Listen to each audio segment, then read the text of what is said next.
Assalamualaikum warahmatullahi wabarakatuh. Teman-teman semua, berjumpa lagi dengan saya Ratna Wijayanti, FMC 1C020039. Baiklah, pada pertemuan kita saat ini kita akan melanjutkan pembahasan sebelumnya mengenai pendapatan. Sekarang kita akan membahas mengenai pendapatan kontrak konstruksi berdasarkan PSAK 34. Sebagaimana kita ketahui, sebenarnya PSAK 34 ini telah digantikan oleh PSAK 72 yang diadopsi dari IFRS 15 dan berlaku efektif sejak 2020 begitu. Nah, tanpa berpanjang lagi, kita langsung saja masuk ke dalam materinya, yaitu pertama mengenai karakteristik dari kontrak konstruksi ini.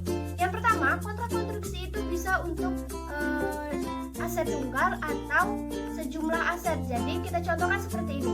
Dalam pembangunan jalan nantinya itu tidak hanya untuk membangun jalan saja, tetapi bisa kemungkinan untuk membangun jembatan. Jadi dia bisa untuk membangun sejumlah aset atau lebih dari satu pembangunan seperti itu. Yang karakteristik keduanya yaitu ada kontrak konstruksi ini meliputi beberapa hal. Yang pertama yaitu kontrak konstruksi aset. Contohnya seperti pelayanan jasa untuk manajer dan arsitek. Jadi konstruksi ini tidak hanya melayani dalam pembangunan fisik, tetapi juga dimulai dari penyiapan pembangunan seperti itu. Yang kedua juga ada kontrak untuk penghancuran atau restorasi aset dan restorasi lingkungan, seperti perbaikan aset dan lingkungan seperti itu ya. Lalu yang ketiga ada mengenai bentuk dari kontrak konstruksi itu. Yang pertama yaitu kontrak harga tetap dan juga yang kedua ada kontrak harga plus. Jadi ada kemungkinan bahwa dalam pembangunan kontrak ini atau dalam proses pembangunan itu nanti tidak hanya berasal dari sesuai dengan nilai kontrak awalnya, tetapi ada penyimpangan atau penambahan atau perubahan yang ditambah oleh pelanggan sesuai dengan keinginan pelanggan, seperti misalnya penggantian keramik atau pergantian semen atau penambahan batu bata dan lain sebagainya seperti itu. Jadi nanti tidak hanya dari harga tetap saja, tapi ada kemungkinan untuk penambahan pada proses pembangunannya seperti itu. Nah, selanjutnya kita akan membahas mengenai bagian-bagian dari pendapatan kontrak. Pendapatan kontrak itu bisa terdiri dari penyimpangan, ada juga selain penyimpangan ada insentif dan juga klaim selama dalam proses pembangunan sesuai dalam kontraknya nanti. Nah, seperti itu. Syaratnya dari penyimpangan terus klaim dan insentif ini dapat dimasukkan ke dalam penghasilan jika ada dua syaratnya, yaitu sepanjang hal ini memungkinkan untuk menghasilkan penghasilan atau menghasilkan pendapatan, maka dia masukkan ke dalam pendapatan nantinya seperti itu. Yang kedua, dia dapat diukur secara andal, barulah dia bisa dimasukkan ke dalam pendapatan dalam konstruksi nanti seperti itu. Nah, langsung saja kita masuk ke dalam pembahasannya untuk masing-masing dari bagian kontrak ini. Yang pertama yaitu ada penyimpangan. Penyimpangan ini adalah instruksi yang diberikan oleh pelanggan dari usaha konstruksi tersebut dalam lingkup pekerjaan selama proses pembangunan sesuai dengan kontraknya. Seperti saya bilang tadi, misalnya pada saat pembangunan, di tengah pembangunan nanti pelanggan itu meminta untuk mengganti ukuran keramik atau mengganti semen dan lain sebagainya seperti itu ya. Maka itu nanti akan merubah dari nilai kontrak atau bisa meningkatkan pendapatan begitu. Yang selanjutnya yaitu ada penyimpangan kontrak ini bisa dimasukkan ke dalam pendapatan kontrak konstruksi jika ada dua syarat. Yang pertama yaitu kemungkinan besar bahwa pelanggan ini akan menyetujui atas perubahan nilai dari kontraknya seperti itu. Yang kedua yaitu ada jumlah pendapatan penyimpangan ini dapat diukur secara andal nantinya, maka dia kita akui sebagai pendapatan yang dapat kita masukkan ke dalam pendapatan kontrak konstruksi nantinya seperti itu. Baik, selanjutnya yaitu ada klaim. Klaim adalah jumlah yang diminta oleh kontraktor kepada pelanggan atau pihak lain sesuai dengan penggantian atau biaya-biaya yang termasuk dalam nilai kontrak seperti itu. Jadi usaha konstruksi ini nanti akan meminta penambahan biaya jika ada perubahan dalam pengeluaran biaya selama proses pembangunan gitu ya. Nah, klaim ini bisa dimasukkan ke dalam pendapatan juga ada dua syaratnya. Yang pertama yaitu telah mencapai negosiasi akhir, berarti dia telah disetujui antara pelanggan dengan usaha konstruksi. Barulah dia bisa diakui sebagai pendapatan dalam kontrak ini begitu. Lalu juga ada dia dapat diukur secara andal, masih sama. Klaim ini dapat diukur secara andal dalam penghasilan nanti. Selanjutnya untuk bagian yang ketiga yaitu ada pembayaran insentif. Nah, insentif itu apa? Insentif adalah jumlah tambahan pembayaran yang diberikan kepada kontraktor oleh pelanggan. Karena apanya itu dia biasanya karena konstruksi ini melakukan pekerjaan lebih cepat daripada tanggal di kontraknya. Misalnya harusnya selesainya bulan Januari 2021, tapi dia sudah menyelesaikan 6 bulan sebelum itu, maka kemungkinan pelanggan akan memberikan seperti insentif atau uang tambahan begitu atas pengerjaannya. Nah, pembayaran insentif ini juga dapat dimasukkan ke dalam pendapatan kontrak jika memenuhi 2 syarat. Yang pertama, kemungkinan besar pelanggan itu memenuhi atau telah melampaui standar pelaksanaan. Jadi kemungkinan besar pelanggan telah memenuhi atau melampaui standar pelaksanaan.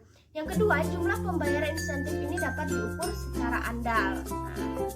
Selanjutnya kita akan membahas mengenai pengakuan pendapatan dan beban kontrak. Selanjutnya, nah, bagaimana kita untuk melakukan pengakuan untuk pendapatan dan beban kontrak ini? Kita akan menggunakan metode penyelesaian pekerjaan. Nah, yang paling lazim memang yang paling digunakan itu adalah metode penyelesaian pekerjaan.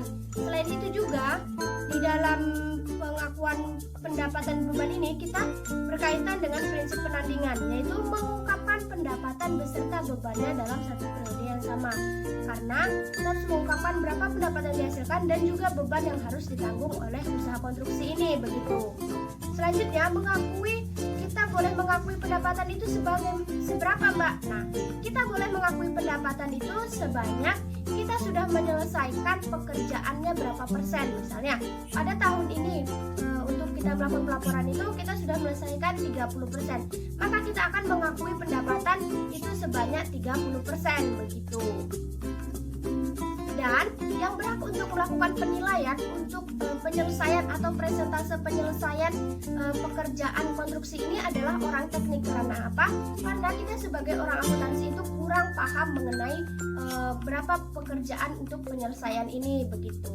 Baik, lalu ada beberapa metode untuk pengakuan pendapatan konstruksi ini, Mbak. Nah, untuk pengakuan pendapatan konstruksi ini ada 2 metode yang dapat kita gunakan. Yang pertama yaitu metode presentase penyelesaian dan yang kedua yaitu metode kontrak selesai. Nah, apa sih sebenarnya metode presentase penyelesaian dan bagaimana untuk pengakuannya, Mbak?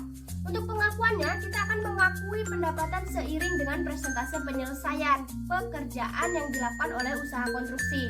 Lalu, kita juga harus mengakui beban yang sudah kita keluarkan dalam pembangunan tersebut untuk memperoleh pendapatan. Jadi, kita mengakui ada 2. Mengakui pendapatan pada sampai dengan tanggal pelaporan, juga kita harus mengakui berapa beban yang sudah kita keluarkan sampai dengan tanggal pelaporan. Selanjutnya untuk metode kontrak selesai, kita itu boleh mengakui pendapatan jika kontraknya telah selesai dilaksanakan. Nah, kita juga perusahaan-perusahaan ini biasanya lebih menggunakan metode presentase penyelesaian atau lebih lazim digunakan oleh perusahaan-perusahaan konstruksi ini karena ada beberapa hal, yaitu yang pertama, pelanggan dan pemberi jasa ini memiliki hak yang harus dilaksanakan. Yang kedua, pelanggan ini memiliki hak secara hukum untuk meminta kinerja spesifik di dalam kontraknya. Jadi biasanya pelanggan nanti akan meminta atau akan mengevaluasi dari beberapa usaha konstruksi yang melakukan presentasi mengenai pembangunan, rencana pembangunannya seperti apa, budgetnya bagaimana, dan nanti pelanggan akan memilih mana usaha atau perusahaan konstruksi yang akan dia pilih untuk membangun, misalnya membangun bangunannya dan lain sebagainya seperti itu.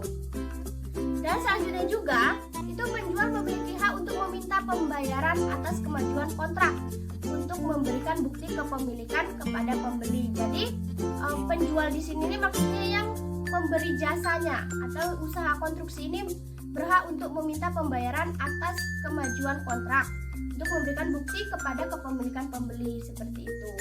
Yang selanjutnya yaitu ada yang keempat, Selanjutnya itu keempat, ada pemberi jasa akan mengirimkan tagihan untuk pekerjaan dan melanjutkan pekerjaan. Jadi pemberi jasa atau penjual ini akan mengirimkan tagihan untuk berapa persentase penyelesaian pekerjaannya, lalu akan meminta uang atau cash atas pekerjaan yang telah diselesaikan kepada pelanggan atau yang meminta jasa itu, dan tetap melanjutkan pekerjaan sampai dengan selesai. Begitupun seterusnya ya. Nah, perusahaan juga menggunakan metode presentasi penyelesaian ini jika kondisi ini terpenuhi. Ada 4 kondisi yang harus terpenuhi. Yang pertama yaitu jumlah pendapatan dalam kontrak dapat diukur secara andal. Selanjutnya ada aliran manfaat ekonomi ke dalam perusahaan. Karena apa? Kita telah melakukan pekerjaan, pasti kita akan mendapatkan aliran ekonomi seperti itu. Yang ketiga yaitu adanya biaya kontrak itu dapat diukur secara andal. Jadi kita dapat mengetahui berapa kemungkinan biayanya. Yang keempat yaitu biaya aktual kontrak dapat dibandingkan dengan perkiraan awal dari biaya yang dikeluarkan seperti itu. Nah, selanjutnya kita akan membahas mengenai perhitungan pendapatan yang diakui menggunakan persentase penyelesaian pekerjaan ini. Pertama, kita harus mencari dulu berapa persentase penyelesaian pekerjaannya dengan cara biaya yang sudah dikeluarkan sampai dengan tanggal pelaporan kita bagi atau kita bandingkan dengan total biaya yang diestimasi untuk menyelesaikan pekerjaan. Jadi biaya yang sudah dikeluarkan selama tanggal sampai dengan tanggal pelaporan kita bagi dengan estimasi biaya untuk penyelesaian pekerjaan, baru kita kalikan 100%. Maka itulah persentase penyelesaian pekerjaan kita. Selanjutnya yaitu kita mencari pendapatan yang harus kita akui sampai tanggal pelaporan. Maka penyelesaian pekerjaan atau persentase penyelesaian pekerjaan itu kita kalikan dengan estimasi total pendapatan yang diperkirakan kita dapatkan untuk menyelesaikan pembangunan tersebut seperti itu ya, atau penyelesaian pekerjaan. Maka dapatlah pendapatan sampai dengan tanggal pelaporan, yaitu presentasi pengerjaan kita kalikan dengan estimasi total pendapatan. Lalu selanjutnya kita akan mencari berapa pendapatan yang sebenarnya kita terima untuk periode saat ini. Untuk misalnya 2021 kita udah menghitung, untuk 2022-nya itu kita juga harus menghitung berapa presentasi pendapatan yang kita terima, yaitu pendapatan yang sampai tanggal pelaporan kita kurangkan dengan pendapatan yang sudah diakui pada periode sebelumnya atau pada tahun sebelumnya. Jadi pendapatan yang sampai tanggal pelaporan itu kan kita hitung, misalnya dari tahun ke-1 sampai tahun ke-3 berapa, kita kurangkan dengan pendapatan yang sudah diakui pada periode sebelumnya. Jadi misalnya kita mencari pendapatan tahun ketiga, berarti pendapatan tahun ketiga ini kita kurangkan dengan jumlah pendapatan tahun ke-1 dan tahun kedua, seperti itu. Lalu untuk penjurnalannya bagaimana, Mbak? Untuk penjurnalannya di sini kalau kita melakukan pencatatan untuk biaya konstruksi, yang pertama untuk pengeluaran biaya konstruksi, maka konstruksi dalam proses kita debitkan dan kreditnya kita kreditkan cash atau hutang, yaitu sebesar biaya yang dikeluarkan sampai dengan tanggal pelaporan, seperti itu. Nah, selanjutnya itu untuk penjurnalan di saat kita mengirimkan tagihan itu bagaimana? Nah, makanya kita akan mendebit, di debitnya piutang usaha karena kita belum mengirimkan tagihan tetapi kita belum menerima uang, maka kita mengakui adanya piutang usaha. Dan di kreditnya kita kreditkan penagihan konstruksi dalam proses. Kenapa nggak boleh kita akui sebagai pendapatan, Mbak?